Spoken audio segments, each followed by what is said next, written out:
Hey everyone, Elisa with Jot's Designs. In this video, I'm going to do a resin pour on this cutting board. It's a friend of my mom's had found it in Home Goods, and she wanted me to do a pour on it. She didn't really care for the lettering side, so that's actually going to be the back. Now I've got some painter's tape that I'm going to use to prep the board with, and I'm just going to lay that down in strips and make sure that they're overlapping, so that way the resin won't get into any of the seams or anything. And I'm also going to make sure that it's hanging over the edge. That way I can then take a razor blade and trim the excess off easily and get it contoured to the board nicely. So I'm holding it at an angle to the board, about a 45-degree angle there, and just letting the board kind of guide the blade and give it a nice clean cut. And you might want to make sure you don't forget to cut out the tape around the hole as well so it can drip. And I've grabbed some sandpaper. I've just got some 150 grit here, and I'm giving the side that I'm going to have the resin on just a light sand, just to make sure it's kind of cleaned up, but I'm not really giving it a full-on cleanup sand or anything. Just get some of the residue from the stickers off as well. And then I'm just going to grab some more painter's tape, and first I'm actually going to lay down the line of where I want the resin to stop, and that comes around the back side, and I made it a little tab so it's easy to come off. And then I laid some around the edge here, and I cut some strips along the tape to help it bend and lay flat on the back, and then I decided to scrap that because it didn't really contour very well and got kind of crinkled up.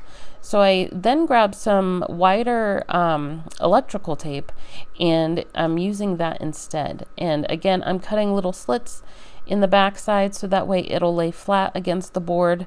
And I did the same on the front, and then I'm just folding over so that way it gives it kind of a good wall. And then I'll do that with the other side as well. And it definitely sticks to the contour of the board much better than the painter's tape does. So I'll just get that flat, make sure that I get the front side here folded over as well.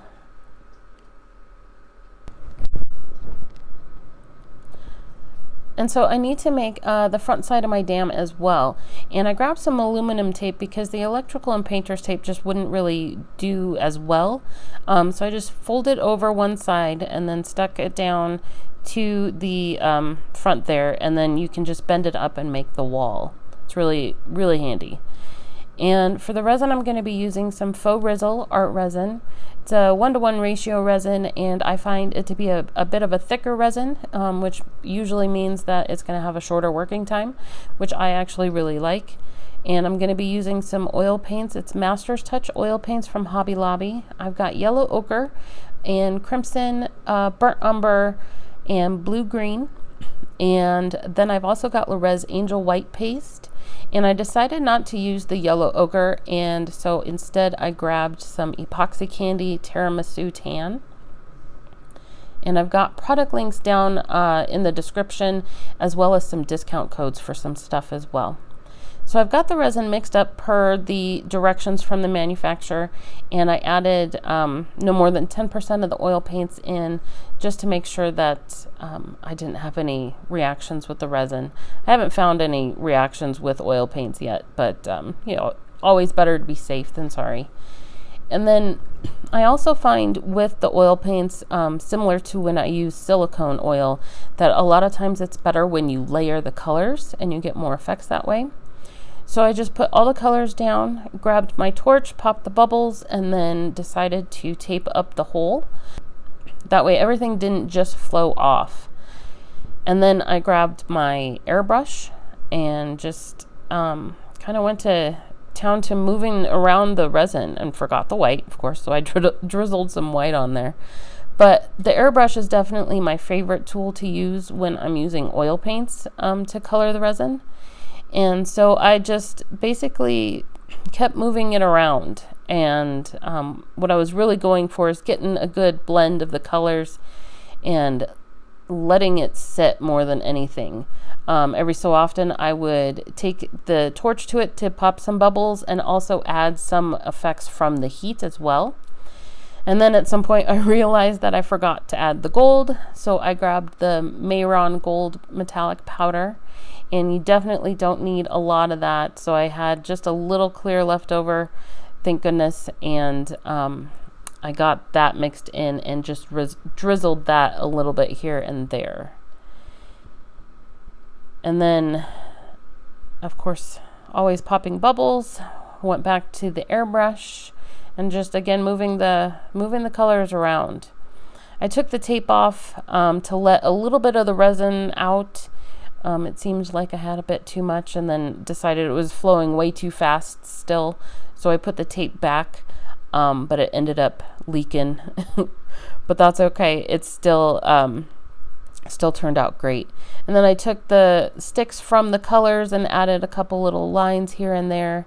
And then I waited about 20 minutes, or well, maybe about 15 to 20 minutes max, before I took off the tape. I wanted to make sure the resin had started to set up and wasn't just going to flow off the edges completely. So then I took off the tape, and then I made sure that there was resin on all of the sides, so that way any flowing that did happen, it was a good clean flow along the edges. So I just went around and made sure that that was all good.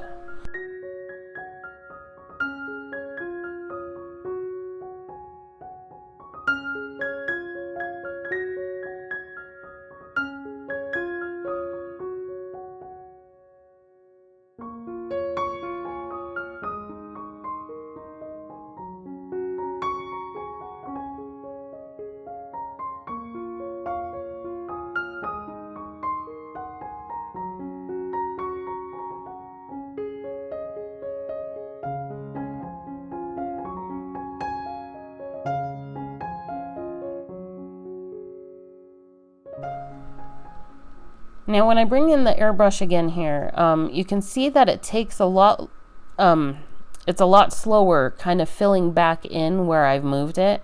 And that's definitely one nice thing with the oil paints, is that when the resin has started to set up and you're able to manipulate it this way, the colors will stay, and you'll see the underlaying colors a lot more, and they just kind of pop out as you can see them coming up there.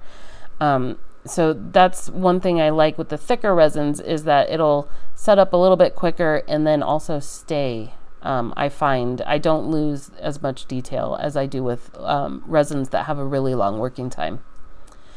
Okay, so this is how I decide when I'm going to take off that front edge tape. So you can see how sticky the resin is. It's definitely not cured. Basically, I think I waited maybe another half hour or so, but I just came back and I just kept looking to see how sticky it was, and I'll test the drips basically. So I decided it was good to go, started taking the tape off, was using a toothpick to get any stragglers, decided that wasn't going to work, took off the aluminum tape, and then that way I could bend the painter's tape back on itself and make sure that I get a clean line as I pull it off. You want to make sure you're going pretty slow, so that way if there are any sticky, straggly bits coming up off the resin, they're going to kind of settle and stick to the resin itself instead of getting pulled along and then maybe onto the board. So just go slow with that.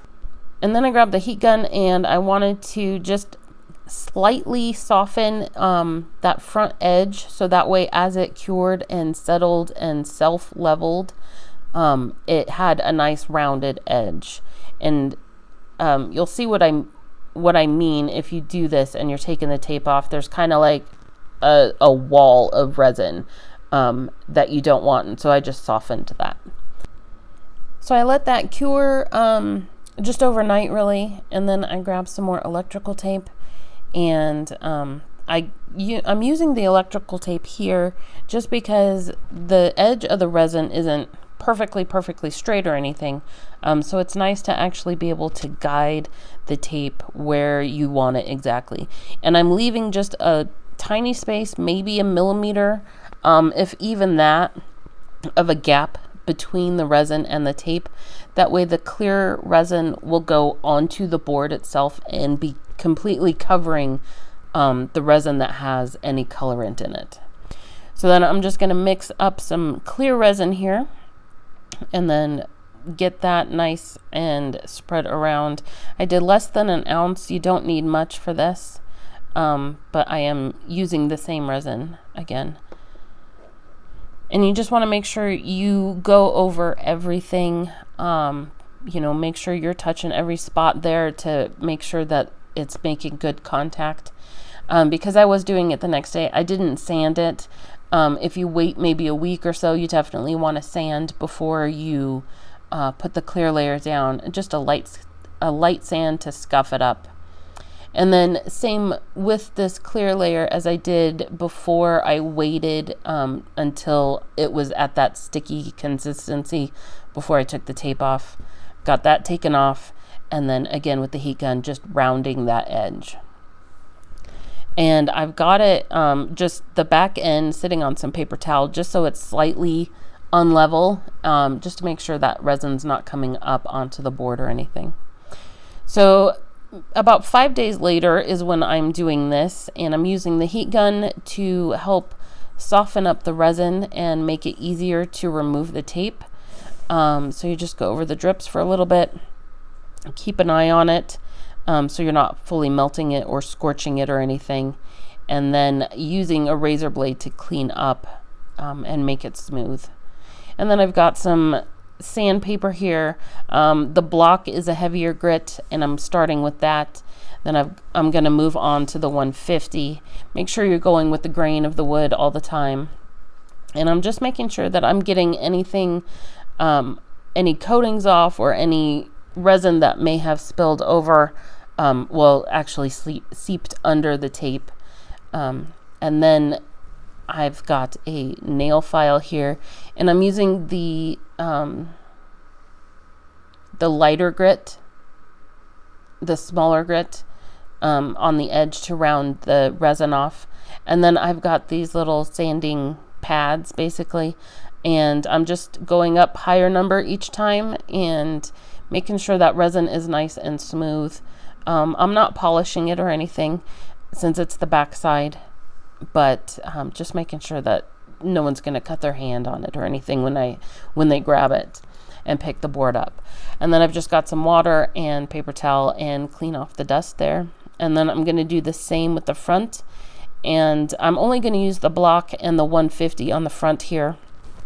And I'm just going to basically be really careful going up to the resin and make sure I don't scratch that. And then the last step is to add the cutting board oil, and I'll do this both front and back, and I'll put 2 to 3 coats on it. If I think the directions say you want to wait a half an hour, but I end up just kind of doing a coat every day because the resin is still taking its time to cure, so it's got time to do that. So I just pour some on there, use the paper towel to spread it around, and then let it sit. And again, 2 to 3 coats on each side, and you're good to go. All right, so here is the finished piece.